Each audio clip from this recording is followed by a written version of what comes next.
Yesu ashimwe bavandimwe.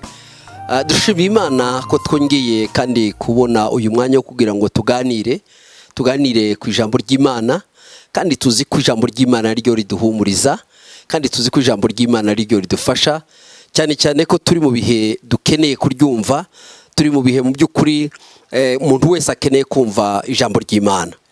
Maze dusangire namwe ijambo ry'Imana. Nashatse ko tuganira ku ijambo ry'Imana nise ngo Yesu niwe gisubizo cy'isi ya none. Yesu niwe gisubizo isi ya none ikeneye. Hari ibintu byinshi birimo biba mu isi.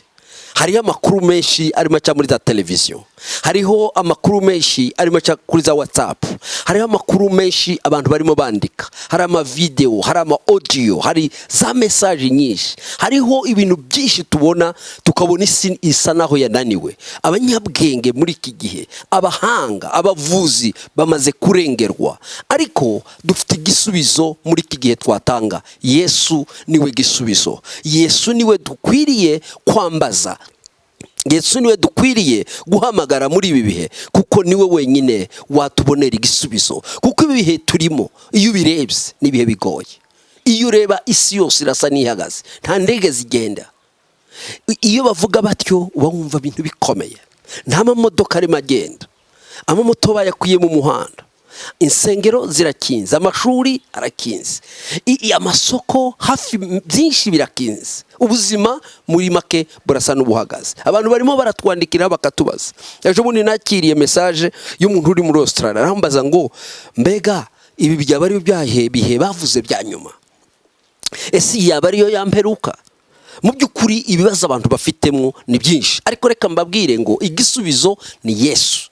Isi ikeneye Yesu, Uburaya bukeneye Yesu, Amerika ikeneye Yesu, Oceania ikeneye Yesu, Afrika dukeneye Yesu, kuko niwe wenyine wadutabara akadukura muri ibi bihe. Reka dusangire namwe ijambo ry'Imana dusoma muri gitabo cya Mariko ibice 5:25, turageza ku murongo wa 30. Ndashaka ngo wumve iyo nkuru. Ni inkuru Yesu aho yigaragaje nk'umwana w'Imana, yigaragaje atanga igisubizo aho abisi bari bananiwe.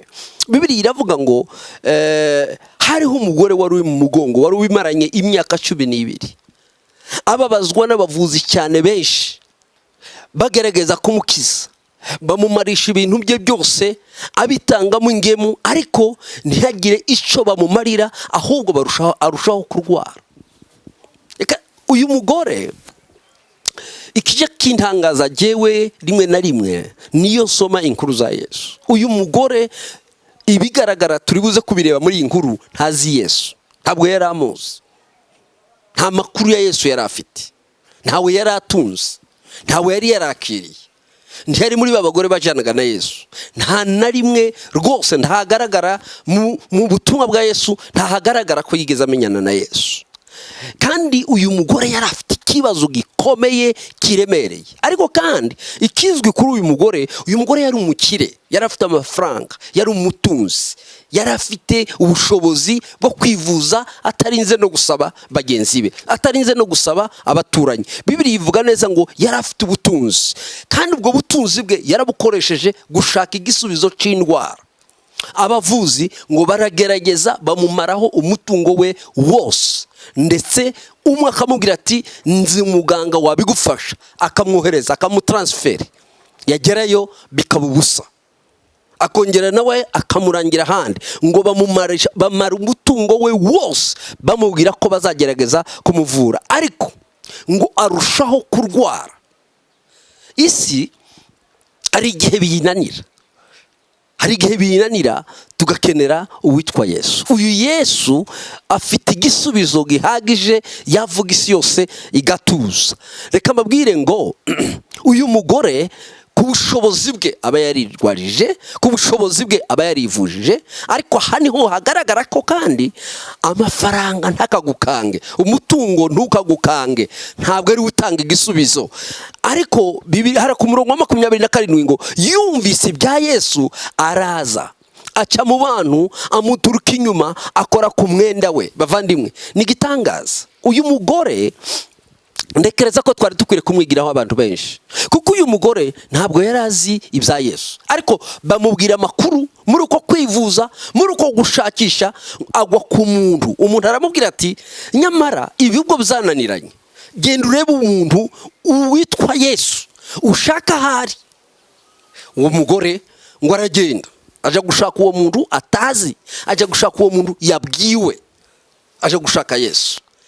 Yesu niwe bari bamubwiye bati niwe gisubizo cya nyuma. Abaganga ubwo bananiwe, umuntu ushobora kugira icyo akumarira akagukura muri aka kaga, muri aka kato ufite, kuko uyu mugore yaragize imyaka 12 arwaye, ari mu kato, atemerewe na rimwe kuja no muri Pasaka. Ntiyajyaga kuri Pasaka, ntiyajyaga ku minsi mikuru yari yo yose y'Abayuda, we yari mu kato. Yewe nisomye mu Balewi biravuga ngo nta nakindu yemererwaga gukoraho kuko yabaga gihumanyije. Ubwo rero nukuvuga ngo yaribanaga, ibyo yakoragaho byari ibye, abana be badashobora kubikoraho. Uyu mugore rero yaragowe, yararemererewe mu mutima, ngo aragenda aja gushaka uwo muntu bavuze, uruta abaganga, uruta abahanga, uruta abanyabwenge, uwo abari waje gushaka. Ngo agezeyo asanga abantu ni benshi, bamugosa ari benshi, kuko Yesu yaratangiye kwamamara kubera ibitangaza. Abantu ni benshi, ari mu itsinda ry'abantu benshi. Wa mugore abona ko bimugoye kumugeraho, ariko kuko yari mashaka igisubizo ngo aca bugufi.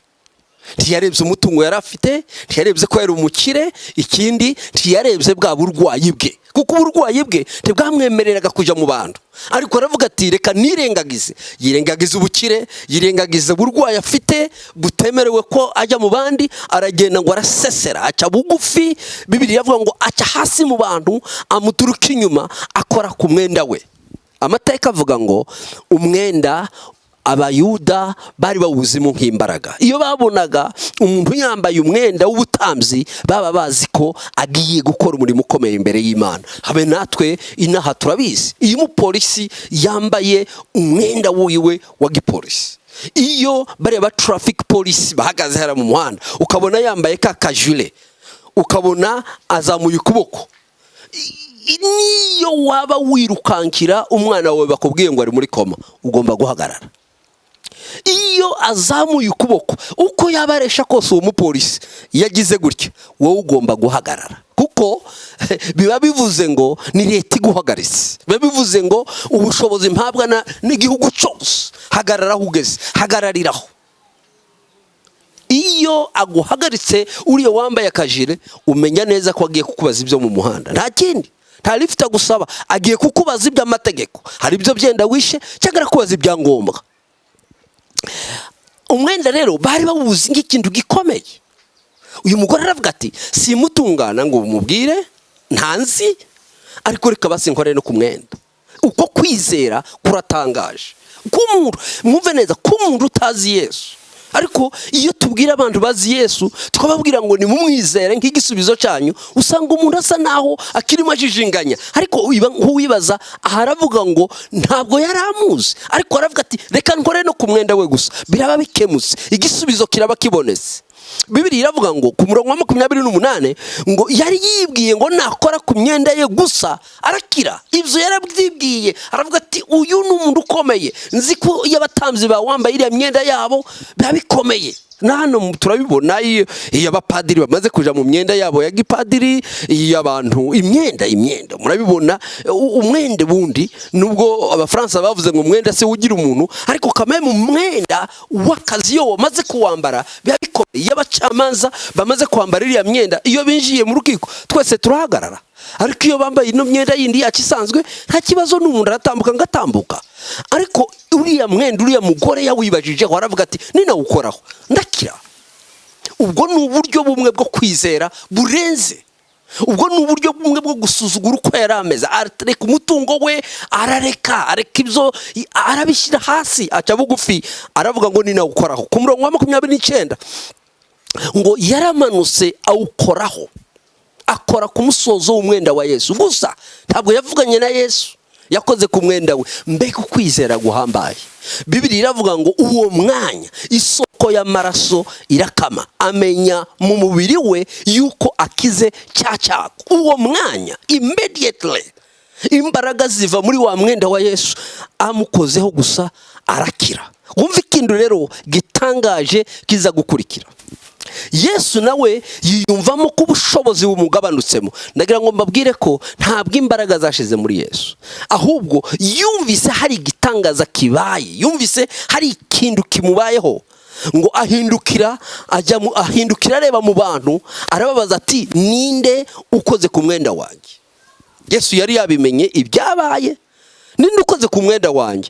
Abantu ni benshi, n'amagana n'ibihumbi by'abantu. Abigishwa be baramusubiza bati se abantu barakubyiga nawe ukagira ngo ninde ugukozeho? Benshi muri ubu butumwa bwiza, benshi turi mu matorero turabyigana. Hari naho bakora serivisi nyinshi ku munsi, hari naho bagira amateraniro 3, 4, 5, hari aho nagiye bakora amateraniro 7 ku munsi. Ariko kenshi ushobora kureba muri abo bantu, abenshi nababyigana, ariko abenshi ntabaje gukora kuri Yesu. Abenshi baraza bakamubyiganiraho nyamara ntibamukoreho. Aba bantu babisubije Yesu ngo abantu barimo barabyigana, nawe ukavuga ngo hari ugukozeho. Ariko wumve neza, Yesu we yamenye ko hari uwamukozeho, ngo abararanganyamo amaso agira ngo abone umukozeho. Kuko abandi ni nkaho yakabwiye abigishwa bati mwebwe nimureke, mwe murambyiga, ariko hari uwankozeho, hari umuntu wangezeho afite ukwizera. Ariko kenshi tuja mu matorero, tuja no mu nsengero tugiye kubyigana, tugiye kureba abaririmbyi ko baririmba, tugiye kureba umushumba wacu ko avuga, ariko tutagiye gushaka Yesu. Hariho umunsi umwe nigeze gukurikirana inyigisho ndi mu Nkurunziza, numva turangije amateraniro, hanyuma nari nicaye inyuma mu iteraniro, numva umuntu umwe abwiye atariko rwose turafashijwe, twarimo dusohoka atariko turafashijwe kabisa.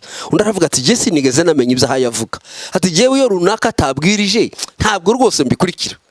Hari igihe tujeyo tugiye kureba abantu, ariko tugiye tugiye kureba Yesu. Nimba ushaka kubona Yesu nk'igisubizo cy'isi ya none, genda ushaka Yesu, genda wizeye ko Yesu afite izo mbaraga zo kubikora. Hanyuma ngo abararanganyijemo amaso, wa mugore aratinya kuko yari yasubiye inyuma, ahinda umushitsi kuko azi ikimubayeho. Aravuga ati ibyo ari byo byose aramenya, ni hahandi aramenya. Ngo araza yiruka, yirengagiza icyago yari afite kuko cyari giteye isoni kandi kitemewe mu Bayuda kujya mu bantu. Yirengagiza amategeko, yirengagiza amabwiriza.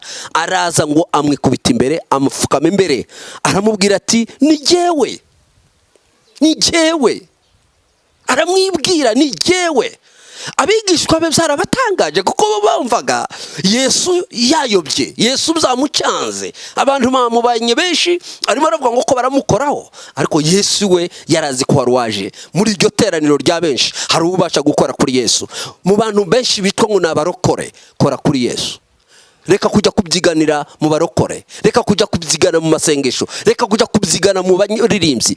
Kora kuri Yesu. Nimba ushaka igisubizo kirengeye ibisubizo byose, kora kuri Yesu. Kuko uyu yari mu bantu benshi, nyamara nta wundi numwe wigeze abona igitangaza. Ariko uyu mugore waciye bugufi, uyu mugore wari warabuza ubuvuzi, uyu mugore abaganga bari barananiwe, uyu mugore wari warakoresheje ubutunzi bwe, yegereye umwami w'abami, yegereye Yesu. Ntacyo yatanze, aramwegera. Gutanga gusa kimwe yatanze ni uguca bugufi. Urasabwa guca bugufi ukumva ijambo ry'Imana. Hanyuma ngo icyago cye cyahagaze uwo mwanya. Ani magambo akomeye Yesu yaramubwiye ngo mwana wanje, kwizera kwawe kuragukijije, wigendera amahoro, ukire rwose icyago cyawe. Uyu munsi ndagira ngo nkusabe muvandimwe, Yesu niwe gisubizo. Iyi si uyu munsi ibisubizo biri hehe? Isi hari igihe binanira, tekinoloji ibisubizo birayinanira, hari igihe binanirana. Ariko dufite umuntu utarananiwe, dufite umuntu ushobora gutanga igisubizo cy'ibihe turimo, dufite umuntu ukeneye kugera iwawe, dufite umuntu ushobora, ufite igisubizo cyizewe 100%. Uwo yitwa Yesu. Yesu niwe gisubizo uyu munsi za leta zikeneye, Yesu niwe gisubizo abaganga bakeneye. Hariho amakuru nasomaga, umuganga umwe w'umutaliyani wagerageje yagerageje ngo n'imbaraga ze zose, ndetse bavuga ngo yari umuhakanamana, yavugaga yuko nta mana we yizera ubwenge bwe n'ubuhanga bwe. Ariko ngo nyuma yuko abantu benshi ibihumbi murabikurikira mwese bimaze kumupfira mu maboko, aravuga ati hari izindi mbaraga zirenze ubwenge bwacu. Mwaraza aravuga ati naje nemeye ko hariho Imana. Arapfukama ati naje nakiriye Yesu, kuko menye ko hari undi muntu uturusha imbaraga turimo dukoresha zo gukiza abantu byananiranye, ntibishoboka, ntibirimo bikunda. Aravuga ati naje nemeye umwami w'abami, uyu Yesu muvuga ndamwemeye. Hariho abantu muri iki gihe, muri bino bihe Yesu arimo yiyereka. Hariho abantu Yesu muri ino minsi yiyereka. Narimo nsoma umusaza w'imyaka 93 w'umutaliyana wari urwaye uremze. Hanyuma ngo baza kumubwira bati kugira ngo ubone uhumeke urishura amafaranga, harama ayero ugomba kwishura 500 kugira ngo bagushire mu icuma cyo kugufasha guhumeka. Ngo babimubwiye arabareba, abadokiteri bamugose araturikararira. Abaganga baramubwira bati ariko urijijwe n'amayero 500 kugiye gupfuka yasiga, twege tuguha igisubizo uracyanga. Arababwira ngo bana banje ntabwo aricyo kimbabaje, simbabajwe n'amafaranga ndayafite, simbabajwe no gutanga amayero 500 ngo mushire mu ico cuma cy'umwanya mutoya kwisaha, sico kimbabaje. Mbabajwe n'ikintu kimwe gusa, mbabajwe n'ideni menye mfitiye Imana ntarayishura. Muzi imyaka 93 mpumetse ngahumeka ntishura, none uyu munsi murambwiye ngo kwisaha imwe ndishura amayero 500. Bivuga ko uyu mwuka wundi wose nahumetse ari ideni ntigeze nishura Imana. None nkaba ngiye gupfa ntarabashije kubona umwanya uhagije ngo nishuri Imana yampaye uyu mwuka w'ubuntu imyaka 93. Yesu uri gisubizo mu bihe bikomeye. Yesu tumwegere tumukoreho, twoye kumubyiganiraho gusa, twoye kubyiganisha amazina y'amadini, twoye kubyiganisha amazina yacu ko twabatijwe, ariko tumwegere tumukoreho. Uyu ni umwami ukiza, uyu ni umwami ugira neza. Muri ibi bihe ndagusaba ngo reka kubyigana, reka kuvuga ngo ndi umurokore gusa, manuka ca bugufi, reka kwiringira ubushobozi bwawe, reka kwiringira siyanse yawe, reka kwiringira tekinoloji yawe, reka ca bugufi, basha gukora kuri Yesu kugira ngo ubone igisubizo. Yesu niwe gisubizo cy'isi ya none. Ndagira ngo umwakire nimba utaramwakira, kuko uyu mudamu nubwo yarataramumenya ariko yumvise inkuru ze gusa. Ibibabaje nabamuvuga ko bamufite ariko bakananirwa kumukoresha. Yesu arahari. Bibiliya yavuga ngo mpagaze ku rugi ndakomanga, nunumva urakingura ndaza mbane nawe nsangire nawe. Niki cyatuma tudakingurira Yesu? Niki cyatuma tutamureka ngo yinjire? Ariko umva umuntu w'umunyamahanga utamuzi, wumvisha amakuru gusa, aramwegera Yesu aramukiza. Abigishwa be begeranye nawe, ninagera mu ijuru ndagira ngo tuzagira n'ibiganiro byenda na bamwe tubabazite byagenze bite, kugira ngo munanirwa kumenya ko Yesu yakoze igitangaza. Muje mumubwira ngo none abantu barimo bakubyiga, Yesu wenyine yishakira uwo muntu muhari. Mu matorero yacu turabyigana cyane, ariko turasabwa kutabyigana, turasabwa gukora kuri Yesu kugira ngo Yesu yiyerekane, kugira ngo Yesu akore ibitangaza muri ino myaka yacu. Yesu aguha umugisha, wowe utaramwakira udukurikira, wakira uwo mwami, niwe gisubizo cy'isi ya none. Uyu mwami arenze tekinoloji dufite uyu munsi. Uyu mwami ni umwami w'abami kandi arenga ibyo amategeko avuga, kuko we iyabundi uyu mugore wari ufite iki cyago wavaga amaraso ayigiranye imyaka 12, uwo yakoragaho yabagahumanya, ariko yakoze kuri Yesu. Yesu we abahumanya iyo bamukozeho barahumanuka, ntabwo bahumana. Ubundi Yesu we nawe yari guhumana yabundi, ariko uwe yumukozeho urahumanuka. Icyago cyawe gishire Yesu, kora kuri Yesu, iki cyago cyawe kirahagarara. Ndagushimira kuko wabacha kudukurikira, kandi ndagusaba ngo ubisangize mugenzi wawe. Mu izina rya Kristo Yesu umwami twemeye kandi tukizera ko agira imbaraga zikiza. Amen.